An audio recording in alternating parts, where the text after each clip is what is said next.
नमस्कार, मैं सुजाला ग्रहरी। आप देख रहे हैं खबर 7C न्यूज़ चैनल। हम विश्व प्रसिद्ध घाट खिड़किया घाट पे मौजूद हैं। जैसा कि आप पीछे 3 स्कल्पचर्स देख रहे होंगे। मोदी जी को हम जो है 1000 बार धन्यवाद देना चाहेंगे। कुछ ही दिनों में बहुत कुछ आपको देखने को लिए मिलेगा। यहाँ पर गंदगी बहुत ज़्यादा था, लेकिन अभी सफाई बहुत ज़्यादा है। फिर यहाँ का मंदिर अच्छा है, आप इसीलिए इनका नाम हटीले हनुमान पड़ा है।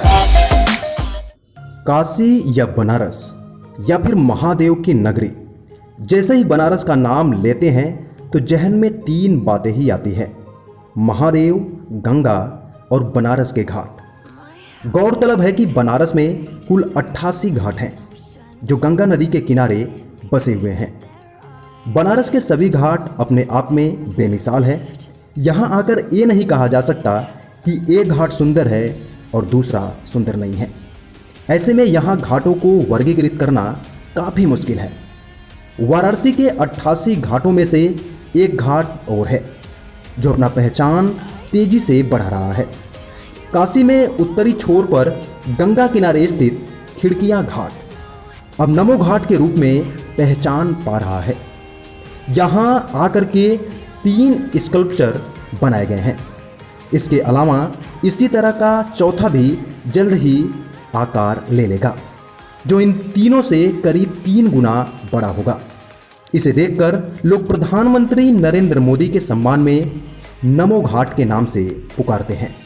नमस्कार, मैं सुजाला ग्रहरी। आप देख रहे हैं खबर 7C न्यूज़ चैनल।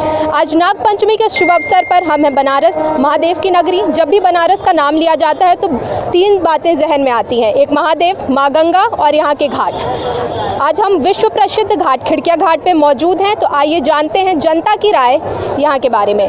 जैसा कि आप पीछे 3 स्कल्पचर्स देख रहे होंगे, इन्हें नमस्ते के आकार का बनाया गया है। इस घाट को नमो घाट भी कहा जाता है प्रधानमंत्री नरेंद्र मोदी के सम्मान में, क्योंकि ये जो घाट है ये उनका ड्रीम प्रोजेक्ट था। तो आइए मिलते हैं यहाँ के लोगों से और जानते हैं उनके विचार। कैसा लग रहा है आपको यहाँ पे आके? बहुत अच्छा लग रहा है। जैसा कि आप लोग देख पा रहे हैं कि जो है यहाँ नमो घाट जो है, जो कि हमारे क्षेत्र में अभी तक ऐसा कोई माहौल नहीं था। जितना पर्यटन आप देख रहे हैं, पर्यटन के क्षेत्र में बहुत ज़्यादा काम हुआ है यहाँ वाराणसी में। और हम सभी लोगों को, जहाँ तक है, सभी लोगों को अच्छा बेटर फील हो रहा होगा यहाँ आकर। तो मोदी जी को आप क्या कहना चाहेंगे उनके इस विकास कार्य पर? मोदी जी को हम जो है 1000 बार धन्यवाद देना चाहेंगे। और वो हमारे जो है एक आइकॉन है, यूथ आइकॉन है एक प्रकार से, क्योंकि एक तो देश के प्रधानमंत्री हैं और ऊपर से उन्होंने इतना विकास कार्य किया है जिसके वजह से वो जो है हम लोगों के बहुत ही ज़्यादा पसंदीदा प्राइम मिनिस्टर बन चुके हैं। तो यहाँ के स्वच्छता और शुद्धिकरण पर आपके क्या विचार हैं? पहले की बात ही है, बनारस में पहले ऐसी लेके साफ़ सफाई को लेके बहुत कोई लोग ध्यान नहीं देते थे। जब से यहाँ बने हैं अपने मोदी जी, तब से साफ़ सफाई भी बहुत अच्छी सी हो रही है और बहुत अच्छा लगता है। यहाँ के गर्व फील होता है कि बनारस के हम लोग हैं। यहाँ आना, घूमना फिरना सबको पसंद है और जो विकास हो रहा है इसी तरह डेवलप होते रहे। और हमारे फेवरेट मोदी जी हैं। और जैसे कि मतलब बाकी शहरों में अगर कंपेयर किया जाए अगर, तो बनारस के बारे में ऐसी कौन सी चीज़ें आपको ज़्यादा अच्छी लगती हैं? पहली बात तो गंगा जी नाम से ये हम लोग इनके छत्र छाया में गंगा जी जो अपने उनके नाम से ही हम लोग जाने जाते हैं कि अपन यहाँ रहते हैं गंगा जी के स्थल पे। जैसा तो वही अपने को जैसा कि 2016 में जो है यूनेस्को के द्वारा जो है इसको जो है एक म्यूजिक ऑफ सिटी के रूप में घोषित किया जा रहा है। तो इसकी वजह से जो है यहाँ विकास, और ये जो है नगरों और घाटों का, मंदिरों का शहर कहा जाता रहा है। और ये बाबा विश्वनाथ की जो है बहुत ही सबसे प्राचीन शहर इसको माना गया है। और क्योटो की तर्ज पे मोदी जी ने इसको विकसित कराने का जो जापानी पीएम शिंजो आबे के साथ जो है इसको रखा था, वो अब उसकी मूर्त धरोहर ये दिखने लगी है और बहुत ही अच्छा लग रहा है। बहुत ही गर्व महसूस होता है यहाँ पे आके। और यहाँ मेरा फर्स्ट टाइम जो है यहाँ विजिट हुआ है और मैं बहुत ही जो है गर्व फील कर रहा हूँ। तो आप बेसिकली कहाँ से बिलोंग करते हैं? इस पार जो है चंदौली है, गंगा उस पार चंदौली, मैं उसी जगह से हूँ, प्रॉपर चंदौली से। और ये हम लोग का जस्ट लाइक ए नेबर है, जो है पड़ोसी ज़िला है ये। और यहाँ तो घूम कर जो है आनंद ले रहे हैं सभी लोग, जो है जैसा कि आप सभी लोग देख पा रहे हैं। जी, यहाँ पे जो कुछ भी मतलब विकास कार्य हो चुका है या जो कुछ भी होने वाला है उसके बारे में हमारे दर्शकों को बताइए। जी मैम, यहाँ पर देखिए एक्चुअली ये नमो घाट है, खिड़किया घाट बोला जाता है। यहाँ का मतलब जो घाट है ये बना हुआ है, नमो घाट से बना जाता है। यहाँ पर सिस्टम मतलब कि कुछ ही दिनों में बहुत कुछ आपको देखने को लिए मिलेगा, जैसे कि नमो नमो ये माँ गंगा को प्रणाम कर रहे हैं। यहाँ पर स्विमिंग पूल और वाटर पार्क आपके सामने मिलेगा, और देखने वाला चीज़ आपको दूर से हेलीपैड भी मिलेगा, और इसके आगे भी यहाँ से 4 किलोमीटर आगे तक आदि केशव घाट है, वहाँ तक चीज़ भी और चीज़ बनेगा। देखने के लिए बहुत कुछ यहाँ पर मिलेगा। ऐसी कौन सी चीज़ें बनारस में जो कुछ मतलब पीछे रह गई हैं और उन्हें विकास की ज़रूरत है? विकास की ज़रूरत है मैम कि एक्चुअली मतलब लोगों को क्या चाहता है कि जो अच्छा कुछ बने। मोदी जी ने इतना सब कुछ अच्छा बना दिया है, यहाँ पर साफ़ सफाई, और लोग अच्छे ही लोग आते हैं, हर लोग से दूर दूर यहाँ पर आते हैं, यही सब है। जो भी यहाँ पे जो विकास कार्य हुए हैं, आपको ऐसी कौन सी चीज़ें लगती हैं जो वाराणसी में पीछे रह गया है? देखिए, मैं तो पहली बार आई हूँ ना, इसलिए उतना बताने, लेकिन जब एक बार और आई थी मैं यहाँ, तो थोड़ा सा यहाँ पर गंदगी बहुत ज़्यादा था, लेकिन अभी सफाई बहुत ज़्यादा है। सफाई, हाँ। अच्छा, जो सुरक्षा व्यवस्था है हमारे बनारस की, उसके बारे में आप क्या कहेंगे? जैसे आप कहीं अगर और से बिलोंग करती होंगी तो यहाँ जब आई हैं आप, तो उसके बारे में आप क्या कहेंगी? ठीक है, यहाँ पर हाँ फ्री होकर घूमी है, कोई डर वैसा नहीं लगता है। मैं ऐसे घूमी हुई हूँ, ऐसा कोई डर नहीं लगता है कि वहाँ जा रहे हैं तो कोई ऐसा मतलब लड़का लोग से थोड़ा सा छेड़े उड़े, ऐसा कुछ भी नहीं लगता। और यहाँ के जो घाट हैं, मतलब ये तो बहुत महाप्रसिद्ध हैं, तो यहाँ आके आपको कैसा लग रहा है? बहुत अच्छा है। हाँ, यही स्पेशली घूमने ही आई हैं, घाट ही घूमने आए हैं स्पेशल। हाँ, नमो घाट। जो घाटों के अलावा अगर आप बनारस में अगर आप घूमी होंगी, तो और चीज़ें जो हैं उसमें आपको क्या पसंद आया?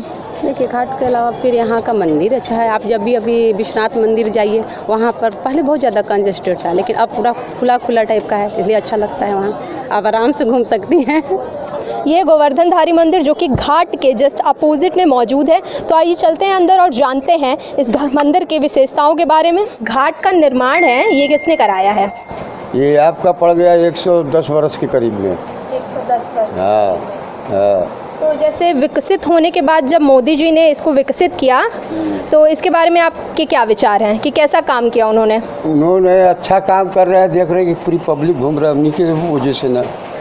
अब उससे अच्छा कौन काम कीजिए। इस मंदिर और इस घाट की विशेषताएं बताइए। ये ऐसा है कि हनुमान जी लोग बिहार से खरीद के लेके आए थे।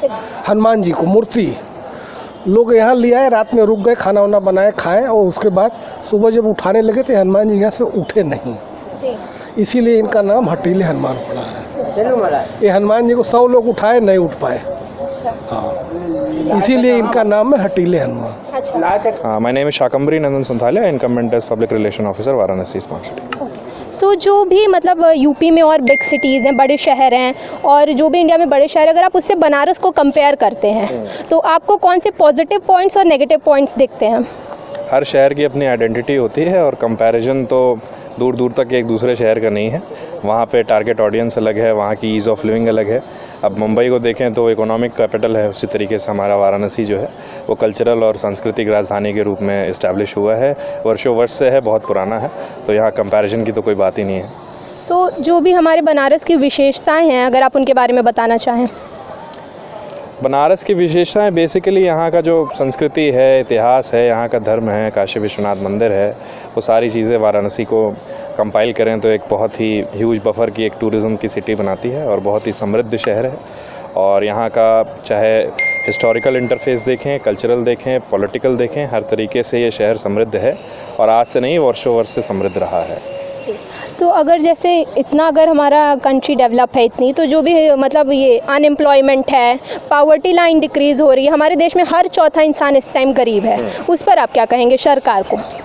इसको सरकार को मैं एक सरकार के प्रतिनिधि के रूप में वाराणसी स्मार्ट सिटी में वर्क कर रहा हूँ। इसका शहरी एवं आवास कार्य मंत्रालय के तहत ही स्मार्ट सिटी मिशन है, जिसके तहत 100 सिटीज़ का शहर चयन हुआ, जिसमें वाराणसी एक शहर था, प्रधानमंत्री जी का संसदीय क्षेत्र है। और जो देश के मुद्दे हैं, चाहे अनएम्प्लॉयमेंट हो, गरीबी हो, भुखमरी हो, हर चौथी आप बता रहे हैं कि चौथा आदमी गरीब है, तो उस चीज़ के लिए सरकार की अलग अलग योजनाएं हैं। हर घर आवास है, हर घर जल है, नारी शक्ति है, डायल 1080 है, वो सारी चीज़ों से शहर में अलग अलग बजट आ रहे हैं, रिवाइज्ड एडिशन में आ रहे हैं। और स्मार्ट सिटी के अंतर्गत जो भी चीज़ें हैं बेरोज़गारी के तहत, हम उस पर भी मेरे एंड से जो है वो सारी चीज़ें की जा रही हैं। जो हमारे प्रोजेक्ट्स हैं उसमें दुकानें, लोगों को एम्प्लॉयमेंट, रोज़गार का सृजन, ये सारी चीज़ें हो रही हैं। इवन ये घाट है तो घाट पे भी हम लोगों की अलग अलग हमने फूड कोर्ट्स बनाए हैं, जहाँ पे जो वेंडर है, स्थानीय वेंडर, वो दुकान ले सकता है, रोज़गार का सृजन कर सकता है। ठीक है, थैंक यू।